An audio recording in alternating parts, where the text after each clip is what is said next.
Why did no one look her in the eye when she walked into the room? The mess hall was loud a moment ago, forks clinking, conversations bouncing off steel walls, laughter echoing in the cold air of Fort Richardson. But when she stepped inside, silence poured over the space like water over flame. Soldiers glanced up, then away, some curious, some uneasy, as if her very presence was a question no one wanted to answer. Sergeant, transfer orders in the dead of winter dropped into Alaska like a stone into ice water. No explanation, no history anyone could read, just a name, a duffel bag, and a pair of eyes that looked like they'd seen more than she would ever admit. She stood quietly in the chow line, gloved hands gripping the cold metal tray, ignoring the muttered voices, the testing stares. New blood never blended easy, especially here, where winters forged a soldier harder than combat could, and isolation made gossip sharper than bullets. "Hey, fresh meat." The voice cut across the room. Corporal Tucker, young, broad-shouldered, cocky enough to pick the fight everyone else only thought about. Didn't turn. Her eyes stayed forward, on the trays of overcooked food steaming under fluorescent lights. But Tucker wasn't the type to be ignored. He slid up beside her, shoulder brushing hers, too close. His grin was for the audience, not for her. "What'd you do to end up here, huh? Who'd you piss off at the Pentagon? Some general's coffee go cold on your watch." She kept her voice steady. "Just here to eat, Corporal." "Just here to eat," he echoed, mocking her. "No unit patch, no badges, no story. What are you, some kind of mascot they shipped up here for PR?" The mess hall had gone quiet. Soldiers leaned forward slightly, waiting. They wanted to see if she'd flinch, if she'd crack, if she'd fold. That was the ritual, the ancient test. Outsiders had to prove themselves or be marked forever as weak. When she didn't respond, Tucker reached down and grabbed her duffel bag, jerking it up with a smirk. "Let's see what the princess packs for the Arctic." The bag split when it hit the floor. A scatter of clothes, a paperback novel worn at the edges, toiletries, and then something else. A gleam of dull gold. It rolled across the floor with a faint metallic ring, spinning like a coin before settling at Tucker's boots. The Medal of Honor. The room froze. Every soldier in the mess hall knew what that ribbon meant. They also knew one truth. Nobody carried it loose in a duffel bag unless the weight of it was heavier than the gold it was made of. Tucker bent slowly, his face draining of color. He didn't touch it. No one dared. Didn't move either. Her gaze stayed on the medal as if it didn't belong to her, as if picking it up would burn. Finally, a graying master sergeant crossed the room, knelt, and lifted the star with careful hands. He turned to her, voice low, respectful. "I believe this is yours, Sergeant." She accepted it in silence, slipped it into her pocket. And when she finally spoke, her words were soft but carried to every corner of the hall. "You should ask the 7 men who didn't make it back. They might disagree with your assessment, Corporal." No anger, no shouting, just truth sharp as ice. Then she gathered her things and left the hall without touching her tray. The doors swung shut behind her, leaving the mess in silence, broken only by the uneasy scrape of forks against metal. Tucker stood frozen, shame crawling across his face. Around him the whispers began, not loud, not mocking, speculative, wondering, suspicious. The stranger with the Medal of Honor had arrived at Fort Richardson. Captain Jason Blackburn sat in his office, staring at a folder that was more black ink than white. His file was nearly unreadable, deployment history visible, but after 2019, nothing but redaction. No citations, no details, no notes that explained how a woman barely into her 30s carried the nation's highest military award like it was a curse.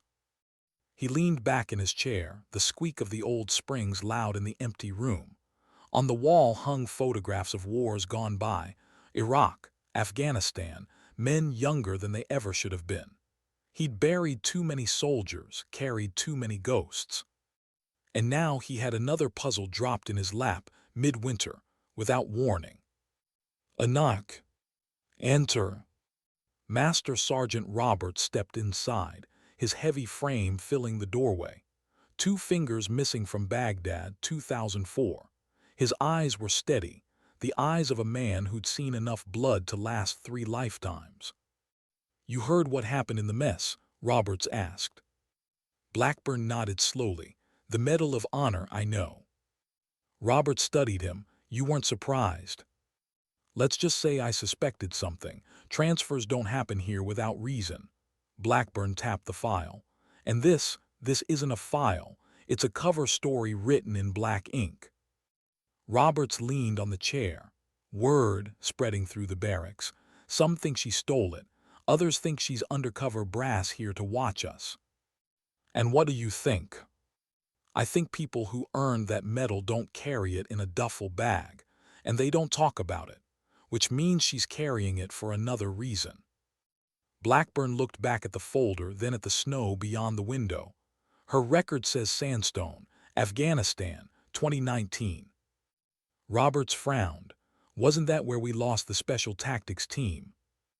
"Yes," Blackburn's voice was gravel. "Officially, a training accident. Helicopter crash in bad weather. But you and I both know medals of honor aren't handed out for accidents." Silence hung in the room.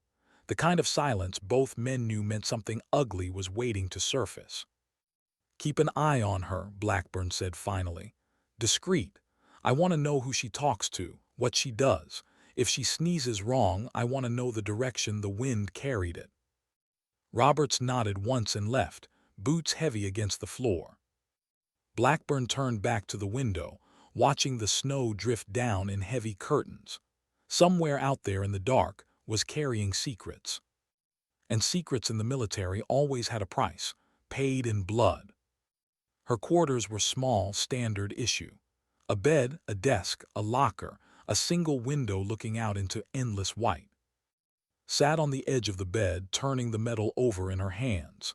It caught the faint light, reflecting her face back in a fractured gleam. She hadn't wanted anyone to see it, not like that. But maybe it didn't matter anymore. She opened the desk drawer, slid the medal inside, locked it. Then she pulled out a small notebook and frayed. Inside were names, 7 of them. Collins, David, Washington, James Henderson, Michael. She traced the letters slowly, her finger moving across each like a ritual, like prayer. Her brothers, her ghosts. A knock at the door. She slid the notebook under her pillow before answering. Enter. The woman who stepped in wore her years like armor. Staff Sergeant Harper, intelligence specialist. Sharp eyes, sharper instincts. She held out a sandwich wrapped in paper. "Figured you didn't get dinner," Harper said. Hesitated, then accepted it. "Thank you."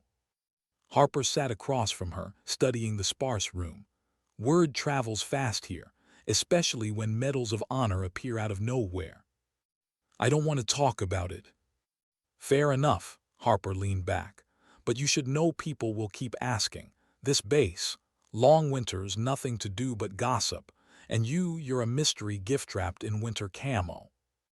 Unwrapped the sandwich, turkey, mayo, plain. "Let them talk," she muttered. But Harper's eyes didn't leave her. "I was at when they brought in the survivors from Sandstone, 2 men barely alive, 1 woman, 7 body bags." Froze, sandwich halfway to her lips. "You were there." "I was intel. I read the report, helicopter crash, training accident." Harper's voice softened. "But I also saw the bodies, and I know what a crash looks like. That wasn't a crash. Those men were executed." His hand trembled just for a heartbeat. Then she set the sandwich down. "Why are you telling me this?" Harper's gaze hardened. "Because whatever brought you here isn't coincidence, and because medals of honor don't get handed out for surviving accidents." She stood, hand on the door. "Watch your back. Ice isn't the only thing that kills in Alaska." When the door closed, sat in silence, staring at the notebook still hidden under her pillow.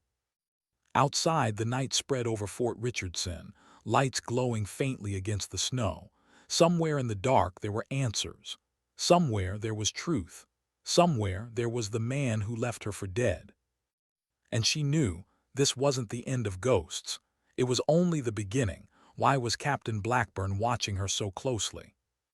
The morning briefing tent was warm from portable heaters, but the air was colder than the Alaskan wind outside. Squad leaders stood around a folding table covered in maps, their breath still visible despite the heat. Overhead lamps threw harsh shadows across the room, highlighting every crease in Blackburn's weathered face.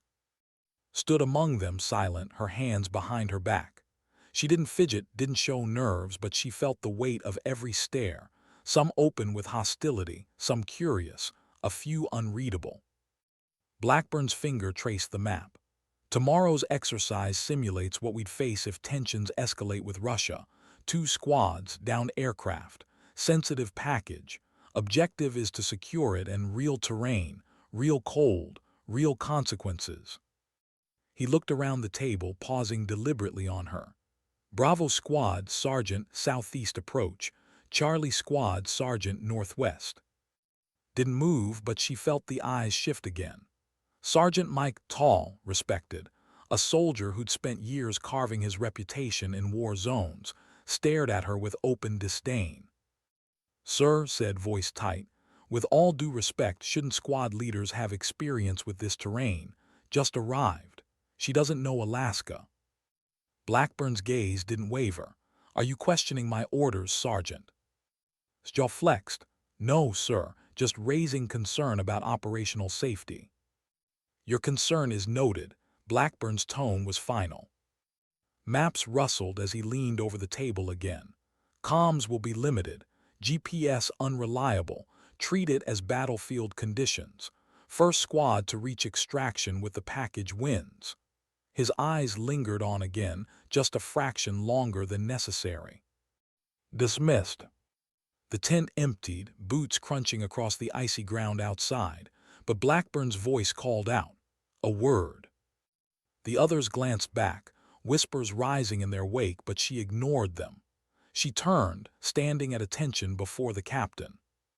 "This isn't about proving yourself to or anyone else," Blackburn said, his gravel voice low. "It's about proving yourself to me. I've seen soldiers like you before, ones who carry ghosts heavier than their rucks, missions that go beyond the orders on paper, and those kinds of missions," his eyes narrowed, "they cost lives." Held his gaze. "I'm here to do my job, sir." His expression was unreadable. "See that you do. You'll be leading men into a storm tomorrow. Don't give me a reason to regret this." She nodded once, crisp, "Crystal clear, sir." Dawn broke reluctantly the next morning, painting the Alaskan wilderness in pale lavender and fatting gold. Snow crunched under boots as Bravo Squad assembled on the southern perimeter of Fort Richardson. 8 soldiers in white camouflage, rifles slung, balaclavas hiding most of their faces. Breath steamed in the frigid air, rising like synchronized clouds. Stood in front of them. Her gear was the same, her stance calm, her voice even. "Final check. Comms, navigation, weapons, survival kits. We move in 5. Private Miller, the youngest, barely 19, still more boy than man, approached nervously. "Sergeant, the guys are saying Charlie Squad has the advantage. Knows this terrain. He's been running winter ops here for years." Checked her compass, not looking up. "Then we'll have to be smarter, won't we?" Miller nodded, though worry didn't leave his eyes. At exactly 600, both squads stepped off from opposite sides of the training grounds. Blackburn and his staff watched from the command tent, GPS blips moving slowly across the digital map. Bravo Squad moved through snow-laden forest, trees creaking under the weight of ice. Every step was deliberate, conserving energy. Led at the front, eyes sweeping constantly, reading terrain, nodding wind, sun, shadows. Years of experience had taught her to see what others missed. The slight bend of branches, the direction of snow drift, the faint traces of old tracks. 3 hours in, their radios crackled with static. Blackburn's distorted voice broke through. "Weather system moving in from the north. Visibility will be reduced. Continue mission." tapped her headset. The static didn't fade. She frowned, listening harder. Not random, not natural, a rhythm, intentional. She raised her fist. Halt. The squad froze. Comms check, she ordered. Each soldier reported the same. Interference. Corporal, the comms specialist, frowned, adjusting dials with bare, reddened fingers. Might be the weather, or terrain. Pulled her glove off, wincing at the bite of the cold, and fine-tuned the frequency herself. The static shifted pitch, changed pattern. No, she said quietly, this isn't weather, someone's jamming us. Confusion rippled through the squad. Blinked, but this is just an exercise. Not anymore. She unfolded her map on the snow, pointing to landmarks. We go dark, no radio unless life or death, no GPS. We navigate old school, ridge line, river valley, sun. The young private swallowed hard, but Sergeant will keep using his GPS. He'll trust tech, his voice cut sharp. We won't, that's the difference. Doubt lingered, but no one argued. She folded the map, tucked it away. Listen carefully. This isn't just about finding a fake package anymore. Someone's testing us, testing me. We treat this as live, move out. By midday, the storm arrived. Snow fell in thick curtains, swallowing the horizon, visibility shrinking to 50 meters. The cold pressed harder, seeping into gloves, biting at skin. Led them to shelter under a rock outcropping. The squad huddled close as wind howled like a living thing. We're 3 clicks from the objective, she said. Storm slows Charlie squad more than us, but risk climbs. Stay close. If you can't see the man ahead of you, you're too far. She scanned the ground and froze. Tracks fresh, boots, not wildlife, heading same direction they were. Her mind flashed back. Sandstone, Afghanistan, the ambush, the silence before the slaughter. Someone else was out here. She rejoined the squad, face unreadable. Change of plan, double time. They pushed forward, fighting the storm, every step harder than the last. But no one complained. They felt her urgency, even if they didn't understand it. At 1400, they crested a ridge.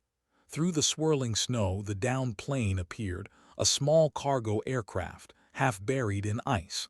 The mock objective for the exercise. But movement flickered around it, figures in white. His eyes narrowed, 4 of them, not Charlie's squad. She dropped to her stomach, motioning the squad down.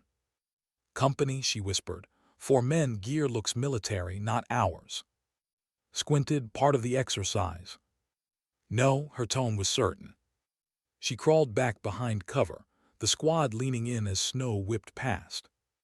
This isn't a game anymore. Those men, counterintelligence, they've been tracking us since we stepped out, jamming comms, reached the objective first, which means one thing. Miller swallowed. What's that? His voice was calm, almost too calm. This exercise just turned real. Back at the command tent, Blackburn paced. The GPS blips had stalled. Radios dead. Storm worsening beyond forecast. Try again, he barked. The comms officer repeated calls. Bravo squad report. Charlie squad report. Nothing but static. Roberts entered, brushing snow from his beard. Sir, perimeter station picked up unauthorized signals. Someone's in our training zone. Blackburn's eyes narrowed. Russians. Negative, doesn't match, sir. There's more. The pilot who brought here transferred out this morning. His locker emptied before he could clear it, his files gone. Blackburn's jaw tightened. He turned back to the map, watching the flickering blips in the storm. Get the quick reaction force ready, he said. Full gear, combat load, and Roberts, find me someone who knows what the hell happened at Sandstone. Crouched in the trees, watching the strangers below. They moved with precision, setting up motion sensors, securing the perimeter with equipment no training exercise would use. These are Americans, she whispered to, but not ours, which makes them hostile. What's the plan? She allowed herself the faintest smile, grim, cold, determined. We beat them at their own game. Why were the wrong men guarding the plane? Snow lashed across the valley, wind cutting like knives. The downed aircraft sat half-buried, its tail jutting upward like a frozen monument. 4 figures in white winter gear circled it, silent, efficient. No insignia, no flags, no identifiers, just shadows against a storm. Squad crouched in the tree line above, their rifles tucked tight, eyes wide. None of them spoke, but fear rippled through their ranks. This wasn't a drill anymore, and they all knew it. Leaned closer, his breath fogging in the cold. They're American, equipment's ours, but that's not part of the exercise, Sergeant. What the hell are they doing here? His jaw tightened. She studied the strangers through her binoculars. The gear, the jammers, the motion sensors. She'd seen it before. Different desert, different year, same kind of shadows.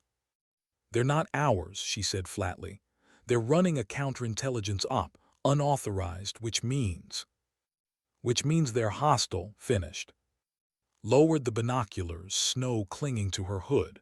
Her eyes were calm, steady. We can't retreat. If they're here, there's something in that aircraft they don't want anyone else to find, and I'm not leaving without it. The squad exchanged glances, fear, doubt, but also something else. A flicker of trust. Miller whispered, "What's the plan, Sergeant?" Studied the valley one last time, then drew a crude map in the snow.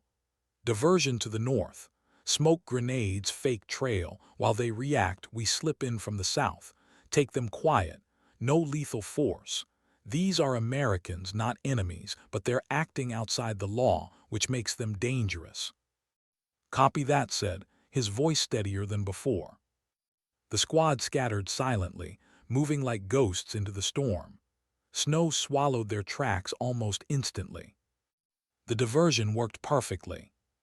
2 smoke grenades hissed to life in the northern tree line, thick clouds billowing into the whiteout.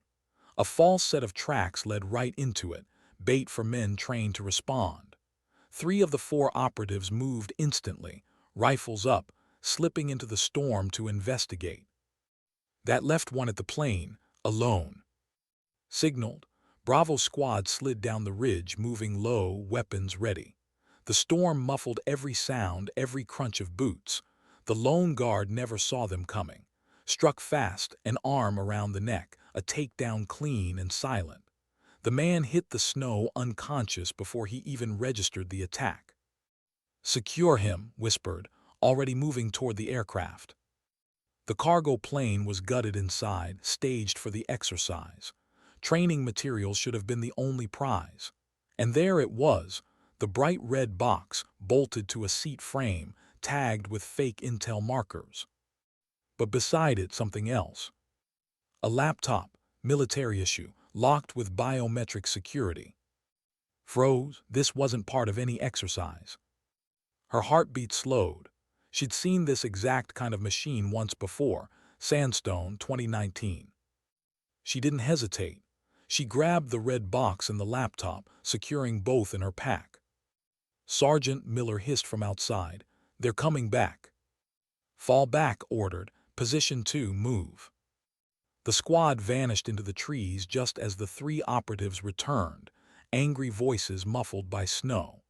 They saw the empty aircraft, the missing guard, and the fury in their shouts cut through the storm. One of them raised a satellite phone. Unlike their jammed radios, this one worked clean. "They're calling backup," muttered. "We move now." They pushed east, deeper into the wilderness. Snow whipped sideways, wind howling through the pines.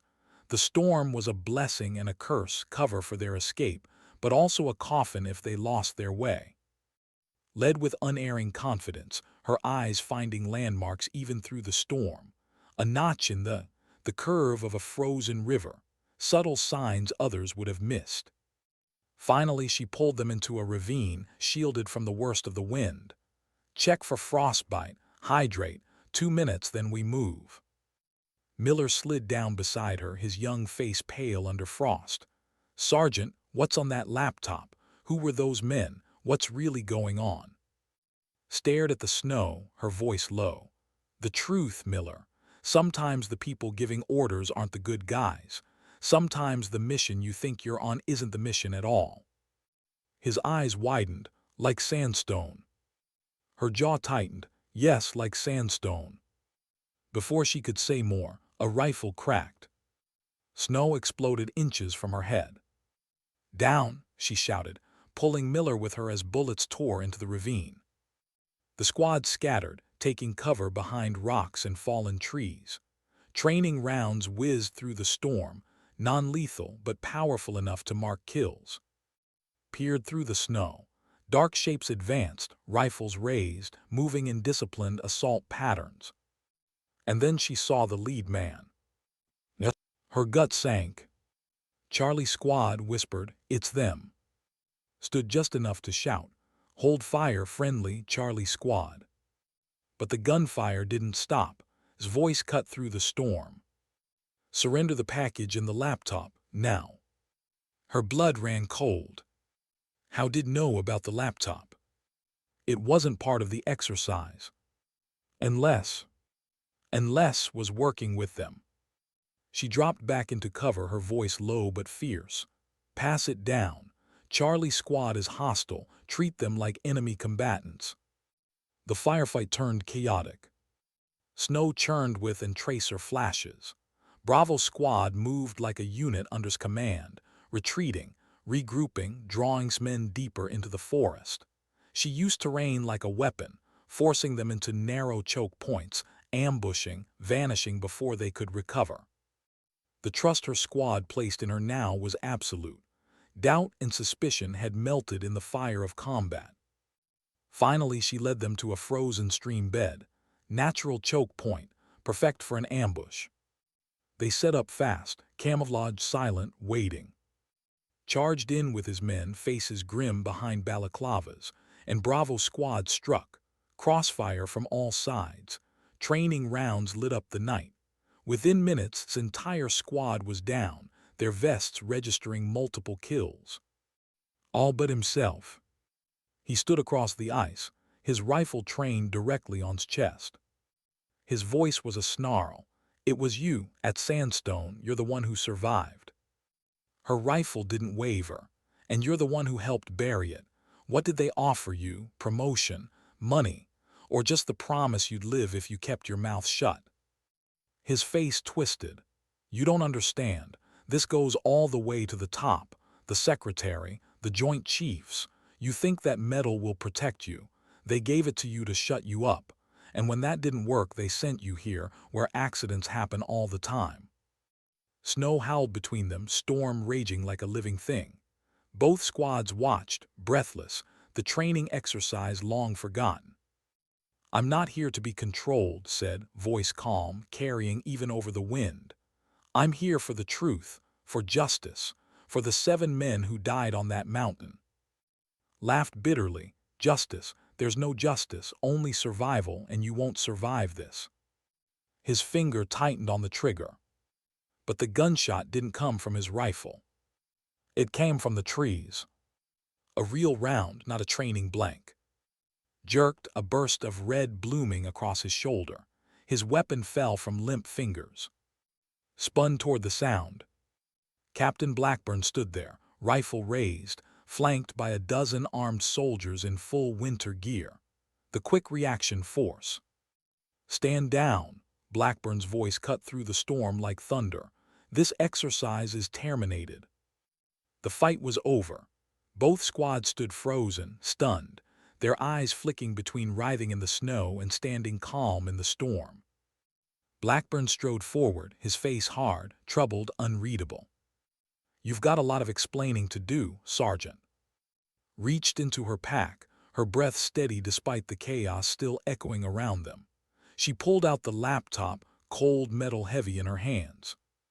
"So do a lot of other people, sir. Why was the hospital room colder than the Alaskan wind outside?" Sat on the examination table, a thin blanket around her shoulders. Her hands trembled slightly, not from frostbite. The medic had checked her twice, but from the weight of silence. Machines hummed softly. Sterile air smelled faintly of antiseptic and metal. The door opened. Captain Blackburn entered, his cap tucked under one arm, his face set in stone. He dismissed the medic with a nod. When the room was empty, he closed the door behind him and leaned against it, arms crossed. "Is in surgery," he said. "He'll live. His career won't. The 4 men at the crash site, gone. Vanished before the QRF could secure them. And that laptop you risked your squad for," he gave a short, humorless laugh. "Blank. Wiped remotely the second we tried to open it." Wasn't surprised. She hadn't expected it to hold answers, only proof that the right people were watching. "They're thorough," she said quietly. "Always have been." Blackburn's eyes narrowed. "Who?" "They, Sergeant. Because I've spent 4 hours on secure lines with the Pentagon and everyone swears up and down they don't know a damn thing. About Sandstone, about unauthorized personnel on my base, about you." Met his stare without flinching. "With respect, sir, they know. They just won't admit it." He paced the room, boots thudding softly against the linoleum. For a man who'd spent 40 years in uniform, his anger was controlled, coiled tight. Finally, he turned. "No more games. Tell me what the hell you're carrying with you, because I lost men in Iraq to bad intel. I won't let that happen here. Not on my base." Was silent for a long moment. Her chest rose and fell, slow and deliberate. Then finally she spoke. 2019. Forward Operating Base Sandstone, Afghanistan. Official mission was to train locals. Unofficial. We were securing a facility in the mountains. Black site. They told us it was counterterrorism tech. We weren't told what kind. Her voice faltered for the first time. She stared past him, as if the white hospital wall were a desert ridge, the air full of dust and gunfire. April 17th. Breach alarm. My squad deployed to investigate. We expected insurgents. What we found, she swallowed hard. Prisoners, some Afghan, some American, not training, testing. They were experimenting with a biological weapon, one that targeted specific genetic markers. Blackburn's hands gripped the chair beside him, knuckles pale. "We documented everything, planned to report up the chain. Before we could, our comms were jammed, just like yesterday. We were ambushed on the way back. 7 men died, I was left for dead." She forced the words out, steady now. "When I woke, I was in Germany, Medal of Honor on my chest, a citation for a mission that never happened." The silence in the room grew heavy, pressing down like a weight neither of them could carry alone. "They gave me the medal to bury me in glory," she said, "to keep me quiet, to erase what really happened." Blackburn exhaled slowly, like a man holding a ghost in his lungs. "And you've been digging since then?" 2 years, said. "Following every thread, every shadow. It goes high, sir, cabinet high. That laptop in the valley, it wasn't about the exercise, it was bait. A test. To see if I'd still resist or if I'd break." Blackburn turned away, facing the narrow hospital window. Outside, the storm had passed, stars glittering cold and sharp over the dark Alaskan night. He had commanded men in firefights, held dying soldiers in his arms, faced insurgents with more courage than sense. But this was a war fought in shadows, and it sickened him more than bullets ever had. "You're playing a dangerous game," he said finally. Her voice was steel. "Not a game, a mission. 7 men were murdered, they deserve justice." He turned back to her, his blue eyes like ice under moonlight. "And you think you'll find it here, at the edge of nowhere?" "I already have," she said. From her pocket she pulled a small device, a signal tracker. Its screen flickered with a faint, repeating code.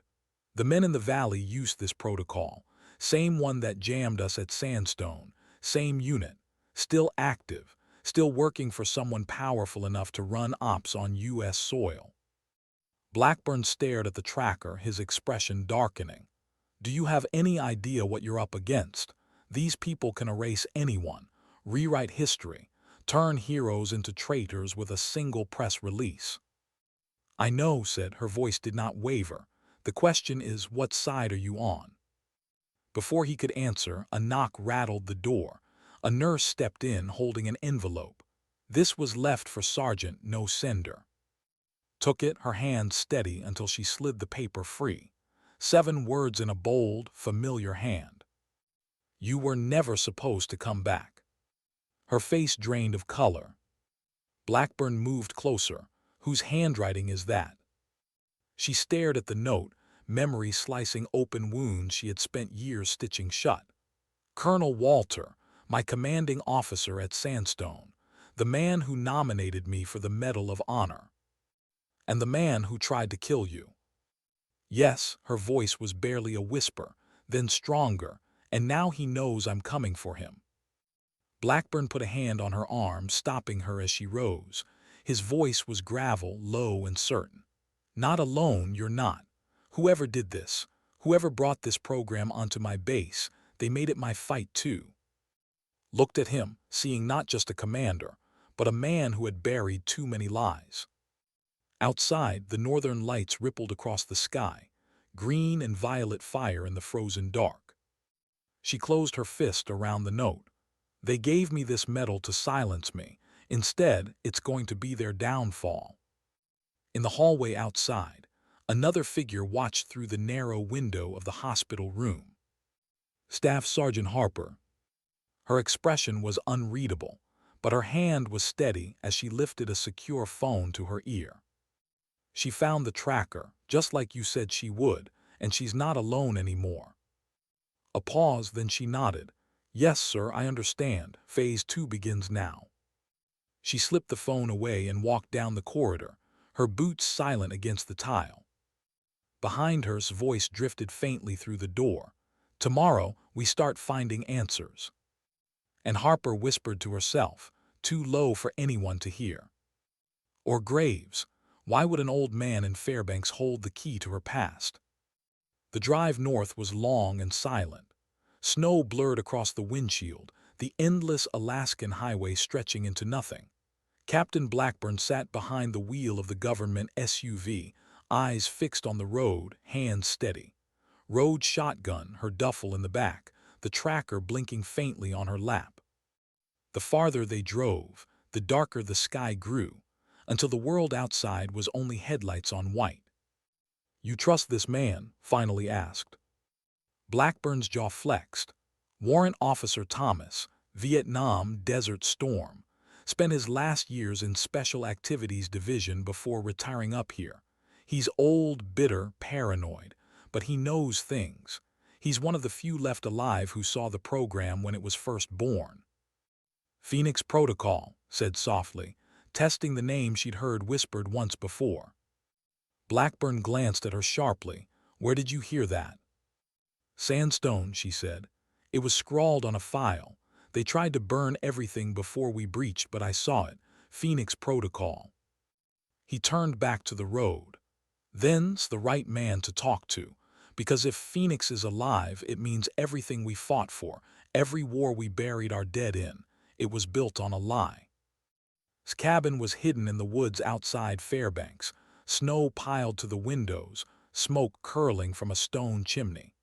Blackburn parked the SUV, scanning the tree line like a soldier who never stopped being one. Followed, boots crunching through knee-deep snow. She felt the hairs on her neck prickle. The kind of silence here wasn't peaceful. It was the silence of a man who trusted no one. The door opened before they knocked. A thin, wiry man stood there, his hair silver, his face carved with lines deep as scars. His eyes were sharp, restless like a hawk that had survived too many winters. A pistol hung loose in his hand, not pointed but not hidden either. Blackburn, he rasped, didn't think you'd still be alive. Neither did I, Blackburn said. This is Sergeant. His gaze cut to her, lingering. Not her rank, not her posture, her eyes. Sandstone, he said simply. Stomach dropped. You knew. I knew they'd keep using it, muttered, motioning them inside. Come on, before the cold kills us quicker than bullets. The cabin smelled of wood smoke and oil. Maps were tacked to the walls, strings connecting points across continents. Stacks of files, yellowed, brittle, covered the table. The paranoia of a man who lived only for memory. poured coffee into mismatched mugs, set them down with hands that trembled but never spilled. "You want to know about Phoenix Protocol," he said. "Well, it started in '68. Saigon. CIA and Pentagon were drowning in blood looking for a way to fight the war without fighting it. They wanted a weapon that didn't fire bullets, one that killed quietly, selectively." Leaned forward, biological. Nodded, genetic filters. Kill the man, not the neighbor. Target a village, not a city. We tested it on prisoners, not just our own. Men they said went AWOL. Journalists who got too close. Even Americans, always Americans. Blackburn's hands tightened on his mug, knuckles whitening. Desert Storm was the second phase, continued. 1991. Scud sites were the cover, but they weren't bombing missiles. They were testing aerosol dispersal. Phoenix wasn't about winning wars. It was about control, quiet control. Any government that had it could topple enemies without firing a shot. And guess what? Every war since then has been its playground. His pulse hammered in her throat. Sandstone was the latest. Afghanistan, said, perfect testing ground. Remote, disposable populations, easy to cover in chaos. You stumbled into it. That's why they killed your men. That's why they gave you the medal. Easier to make you a hero than to silence you. The public doesn't question heroes, not until the day they vanish. She swallowed hard, fighting the burn in her chest. And his eyes darkened. Walter was a field architect, one of Phoenix's strongest believers. He ran the Mountain Division in Afghanistan. If he's sending you threats now, it means Phoenix isn't just alive, it's growing. Blackburn finally spoke, his voice rough. Who controls it now? Shook his head slowly. Hard to say, it's too big for one man. Cabinet level, sure. Maybe higher. Corporations, defense contractors, biotech labs. Phoenix isn't a unit anymore. It's a disease. Infiltrates everything it touches. Stared at the map pinned above his fireplace. Red pins scattered across Afghanistan, Iraq, Africa, and one more recent marked in fresh ink, Alaska. Her stomach sank. They're moving it here. His lips pressed into a thin, bitter line. Remote, cold, perfect for containment, and if anything leaks, easy to bury. Who'd question bodies in a land already frozen? The room fell into silence. Only the fire crackled. Felt her pulse slow, heavy as a drum. Every war she had fought, every brother she had buried, it was all tangled in a web older than her, darker than any enemy uniform. Blackburn leaned back, voice low. So what do we do? Gave a hollow laugh. Do? You run, that's what smart people do. Phoenix has swallowed men stronger than you. You want justice, you'll get a grave. Quiet, forgotten. But's eyes burned with a different fire. 7 men are already in graves. I won't join them until faces theirs. Studied her for a long moment. Something in her gaze, unyielding yet steady, made him nod almost imperceptibly. Then you'll need proof, hard proof, the kind that survives when you're gone, and there's only one place left that holds it. Blackburn straightened. Where? Pointed at the map. A remote ridge marked with a black X, they call it Outpost Zero. A relay station for Phoenix's data, hidden in the Yukon training grounds. Old Cold War facility. If you get inside, you'll find records, names, experiments, the whole rotten tree. His chest tightened, and the roots. His eyes softened for the first time, full of something like sorrow. The roots are in Washington, but cut the branches first. Otherwise, you'll never make it to the trunk. The drive back was darker, heavier. Snow slammed against the windshield like a warning. Blackburn's knuckles were tight on the wheel, his silence carrying more weight than words. Sat rigid, staring at the note folded in her hand. His words burned into her skin. You were never supposed to come back. Every mile north felt like a countdown. Finally, Blackburn spoke. It's right. You're walking into fire. Isn't just a corrupt officer. He's protected by something bigger than either of us. If we take this on, there's no turning back. Turned her face toward him, eyes fierce. There was no turning back the moment I picked that metal off the floor. The only question now is how many more graves it takes before the truth comes out. Blackburn didn't respond, but his hand shifted on the wheel, tightening like a man who had already chosen. Hours later, back at Fort Richardson, a man sat in an unmarked SUV in the shadows near the gate. His breath fogged the glass as he raised a satellite phone. "She's spoken to," he said. His voice was calm, clinical. On the other end's gravel voice answered. "Then she's on the path we wanted. Outpost Zero will bury her, and the good captain too." The call ended. The man set the phone down, eyes fixed on the gates where the SUV carrying and Blackburn rolled inside. He whispered to himself, voice flat, certain. "Sometimes the fire doesn't kill you. It purifies you." Why did the snow feel different this time, thicker, heavier, as if it wanted to keep secrets buried? The convoy moved under the cover of darkness. 2 Humvees, 6 soldiers each, engines low against the howl of the wind. Captain Blackburn rode up front, map on his lap, compass clipped to the dash. Sat behind him, her eyes never leaving the tree line. They weren't on a training mission anymore. This was an operation no one had signed off on. No paperwork, no radio logs. Just a handful of soldiers who trusted Blackburn's name more than Washington's orders.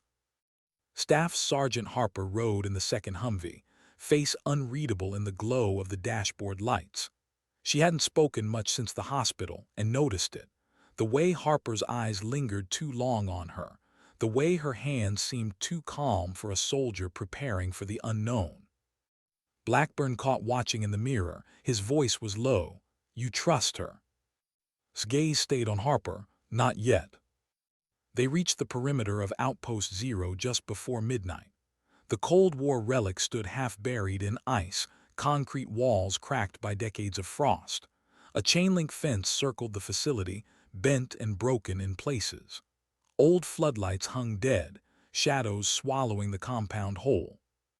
But inside the darkness something pulsed, faint blue glow, generators humming. The facility wasn't abandoned. Blackburn signaled halt. The soldiers dismounted silently, boots crunching in rhythm against the snow. They moved like phantoms, white parkas blending with the frozen world. Crouched by the fence, running a gloved hand along the wire. Fresh cuts, clean, precise. Someone had already breached. She whispered, "We're not the first." Blackburn motioned them forward. They slipped through, rifles up, every shadow a potential threat. The storm muted sound, so every creak of ice, every scuff of boots seemed deafening. The first body appeared near the loading dock. A man in civilian winter gear, face down in the snow, a dark bloom of blood spreading beneath him. His throat was cut. Private Miller gagged, swallowing hard. "Civilians here." Crouched, rolling the body just enough to check. A patch on his sleeve. Contractor, private defense firm, not official army. "They were guarding it," she murmured, "or hiding it." Blackburn's voice was grim. Either way, someone cleaned them out. Inside the facility, the cold was worse. Concrete corridors breathed frost, pipes rattling with the groan of old heating systems. The hum of generators echoed like a heartbeat through the walls. They cleared room by room, rifles tight, breathing shallow. It wasn't long before they found the second sign. A lab. Broken glass glittered across the floor. Freezers stood open, their contents gone. A faint chemical tang hung in the air, sharp and sterile. Stomach knotted, she remembered that smell, sandstone. On the far wall, a phrase had been painted in hurried red strokes, letters uneven, dripping. "Phoenix Lives." Miller whispered, voice shaking. "What the hell does that mean?" Didn't answer. Because she already knew. They reached the operations room at the heart of the outpost. Banks of outdated computers flickered, some smashed, others still running. A wall map displayed global pins: Saigon, Baghdad, Kabul, Anchorage. The same thread had shown them, only sharper, more alive. Blackburn moved toward the central console, his breath clouding in the cold. Pull what you can, fast. Slid into the chair, fingers flying over the keyboard. Data spilled onto screens, genetic profiles, field test reports, shipment manifests, words that twisted gut. Selective vectors, controlled spread, host nation assets. His voice cracked.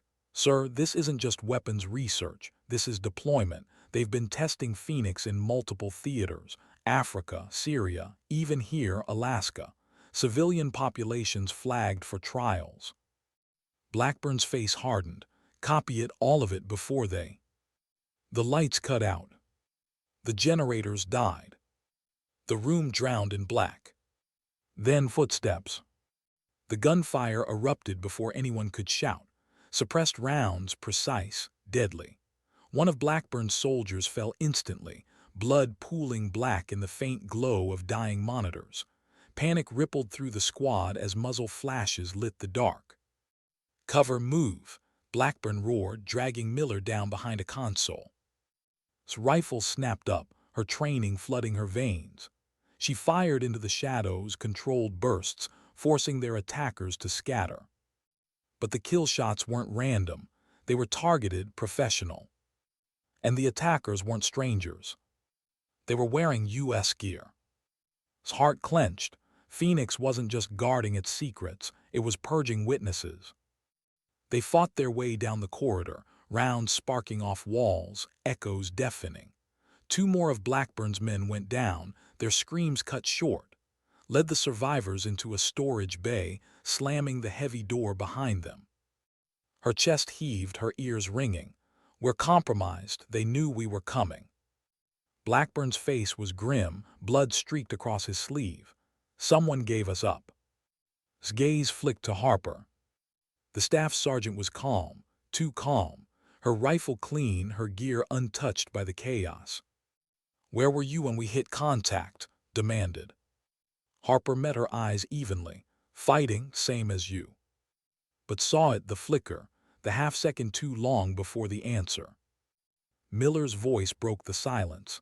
Sergeant, she was behind me when it started. She didn't fire a shot. Blackburn's rifle turned instantly. His voice thundered. Harper, hands where I can see them. She didn't move. Her lips curled in something between pity and disdain. You're too late, she said softly.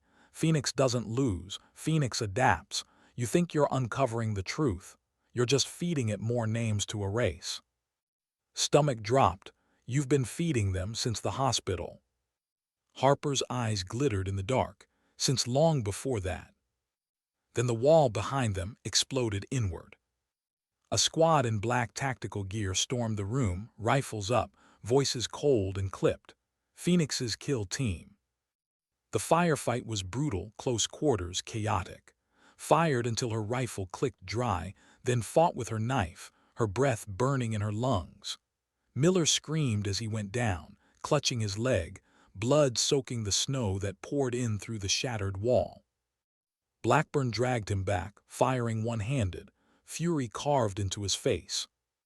Harper slipped through the chaos like smoke, never raising her weapon, never taking a bullet. By the time the smoke cleared, she was gone.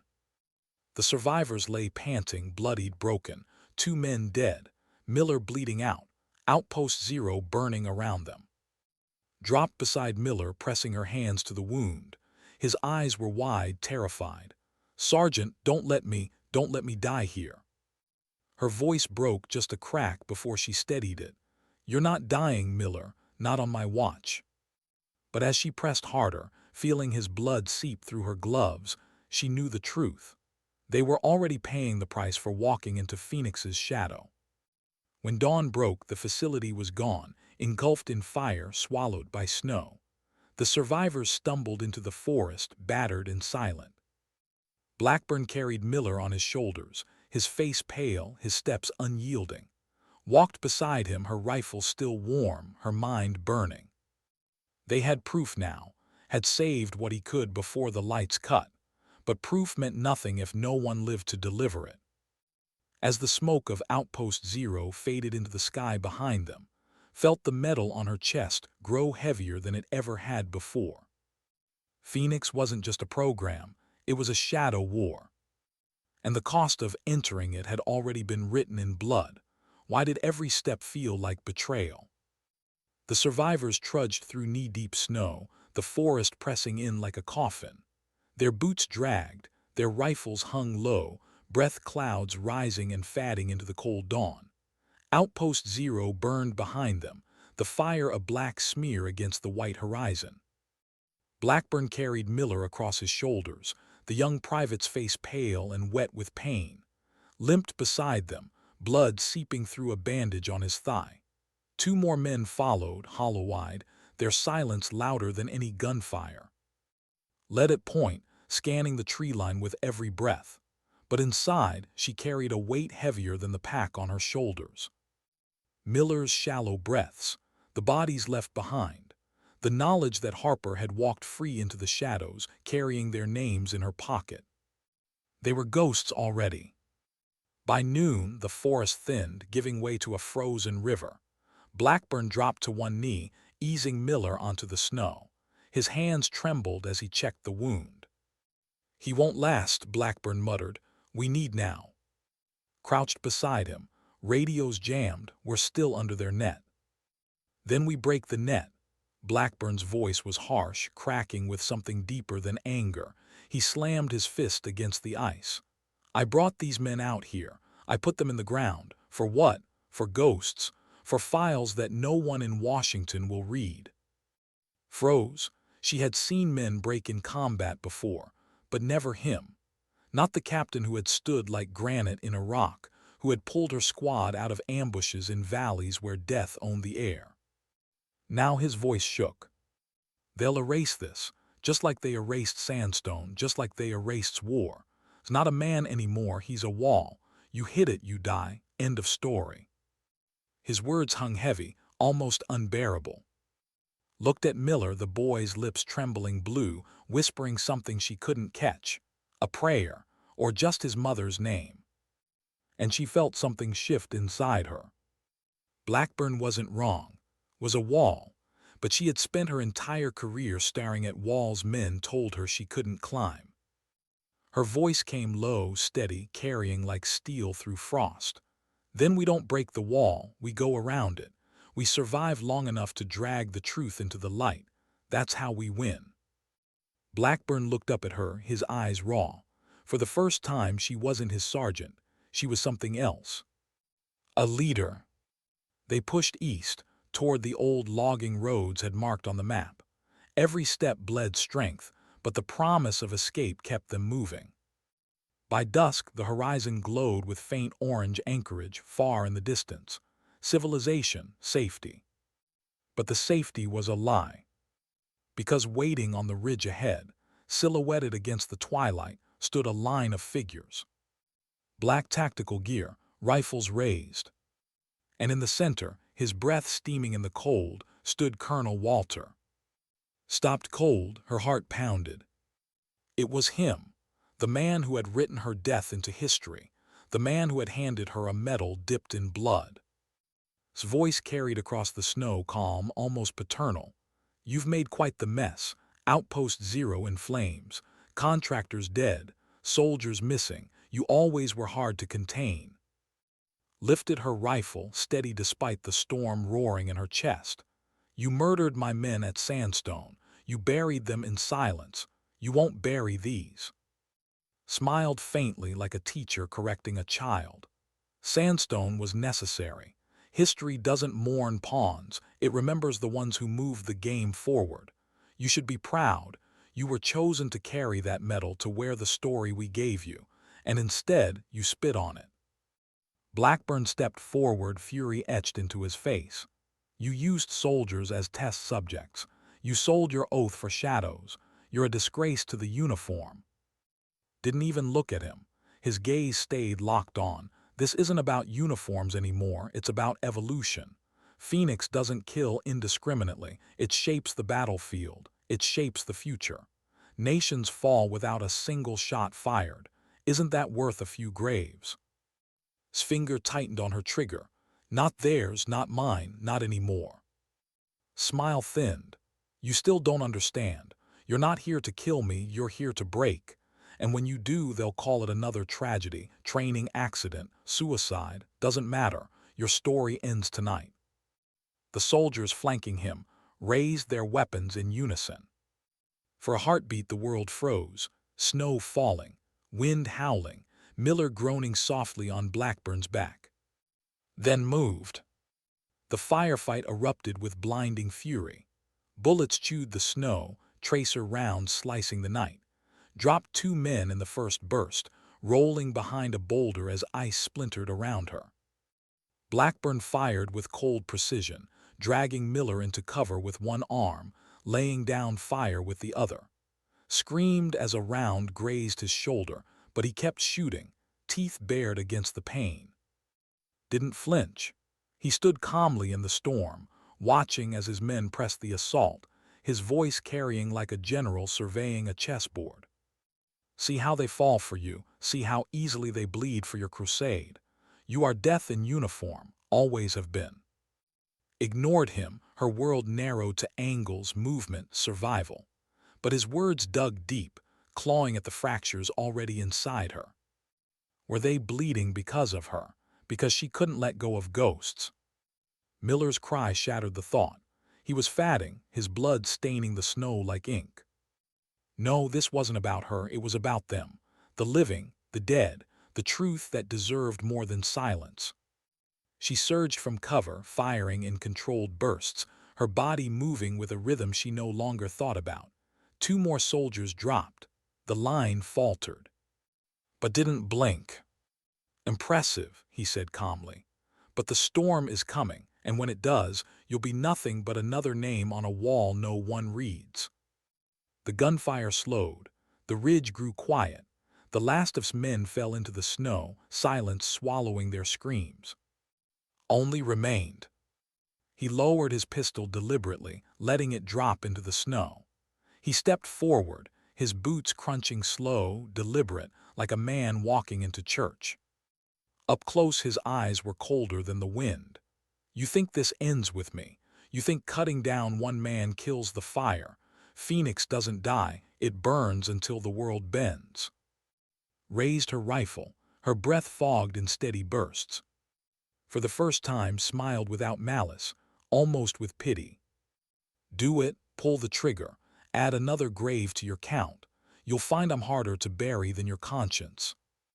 Her finger tightened. But the shot never came. Because behind, headlights flared, engines roared. Another convoy crested the ridge, black SUVs, armored, faceless, reinforcements. Smile widened, and now the board resets. Blackburn's voice was raw. We're fall back. Her chest burned. Every instinct screamed to end now, but the truth was clear. If she stayed, they'd all die. She lowered her rifle, her voice cold as steel. This isn't over. His eyes gleamed in the light of his convoy. It never is. They retreated into the forest, swallowed by night, by snow, by silence. Ran at point, breath sharp, heart hammering. His words chased her through the trees, echoing louder than the gunfire had. Death in uniform. Always have been. But as she glanced back, at Blackburn's weary strength, at limping but alive, at Miller clinging to life on their captain's shoulders, she knew he was wrong. They weren't following her because she was death. They were following her because she was the only one who refused to stop fighting. Why does the end always feel quieter than the beginning? Snow whispered through the black pines as pushed forward, boots sinking into the drifts. Her body screamed for rest, but her mind refused. Somewhere behind her, Miller's shallow breaths rasped against the cold air, carried on Blackburn's back. Staggered but kept pace, refusing to quit. They were broken, bloodied, hunted, but alive. And that, told herself, was enough. By dawn, they reached the outskirts of Anchorage. Civilization lay before them, lights glowing faintly in the winter haze, smoke curling from chimneys, traffic moving like veins of fire. It should have felt safe. But knew better. Phoenix didn't need to kill them in the woods. Phoenix could erase them in plain sight, with press releases and sealed files. They'd vanish in paperwork, in silence, in metals polished to cover blood. Blackburn slumped against a tree, lowering Miller into the snow. The boy's skin was ashen, his pulse faint.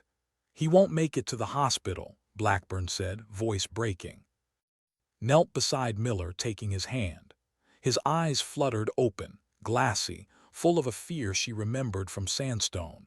Men bleeding out in the dust, their lips moving with prayers no one heard. "I'm sorry," Miller whispered. "No," said fiercely. "Don't you dare apologize. You fought, you stayed. That's more than most men twice your age can say." His lips trembled into something almost like a smile. "Tell my mom, tell her I wasn't scared." His throat tightened. "I will." His hand went limp in hers. The silence that followed was unbearable. Blackburn's face collapsed, turned away, shoulders shaking. Closed Miller's eyes gently, then stood. Her voice was low, steady, the kind that carried even when the heart behind it was breaking. "They'll write him out, just like the others, training accident, malfunction, but we won't, not us." Blackburn looked at her, something new in his eyes, not command, not rank, faith. "What now?" he asked. Tightened her grip on her rifle. "We finish it." They found on the edge of the city, an abandoned fishing shack overlooking the frozen inlet. Inside, spread out salvage drive from Outpost Zero across the table. Documents flickered on his laptop. Phoenix deployments, directives, genetic research flagged for cabinet review. Proof enough to burn men in Washington. But Blackburn shook his head. "You drop that on the wrong desk and it disappears. You drop it on the right desk and you disappear. Either way, Phoenix wins." Stared at the files, her chest tight. He was right. Phoenix didn't fear evidence. Phoenix thrived on silence. "Unless we don't send it to them," she said slowly.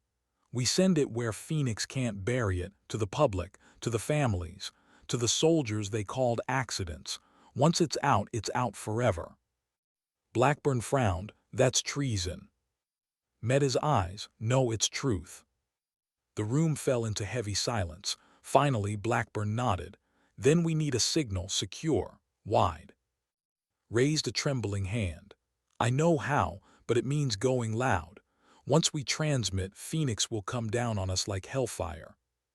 His voice was steel. "Then we hold long enough to send it." They chose the old communications array on the coast, a Cold War relic still wired to satellites no one remembered. By nightfall, they reached it, rusted towers rising from the snow, wind howling through broken glass. Set up at the console, fingers flying. "Give me 10 minutes." Blackburn and took positions at the entrances, rifles ready.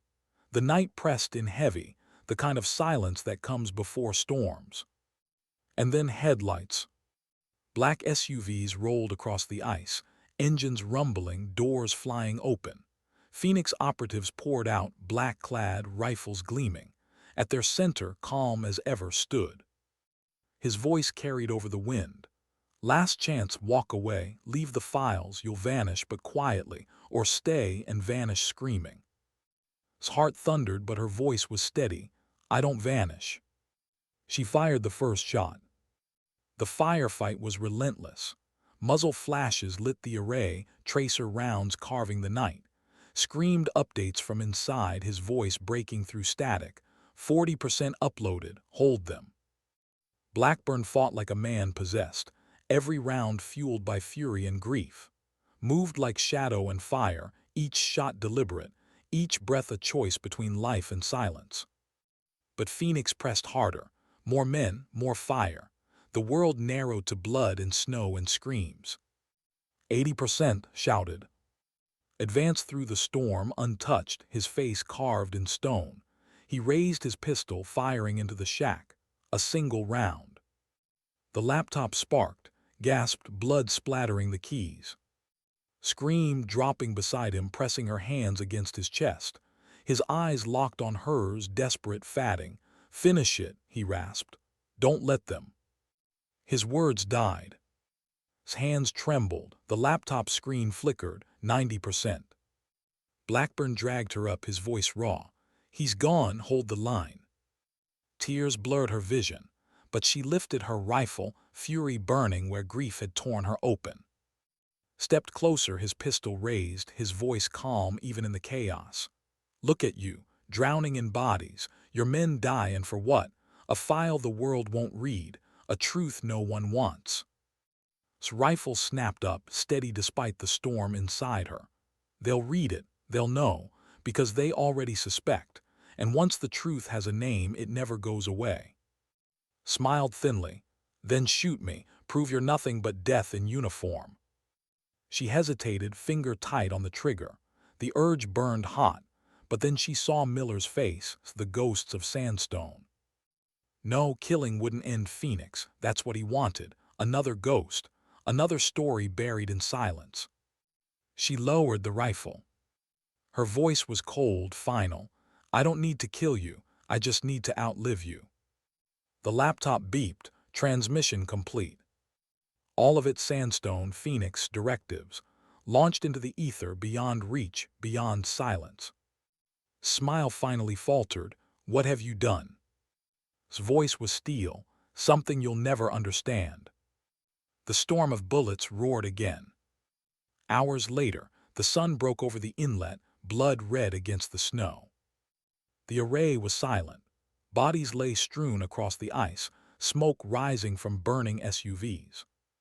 Staggered from the shack, her uniform torn, her face streaked with blood and frost. Blackburn limped beside her, his rifle hanging loose, his eyes hollow but alive. No convoy followed, no reinforcements came. Phoenix would regroup, Phoenix would strike again.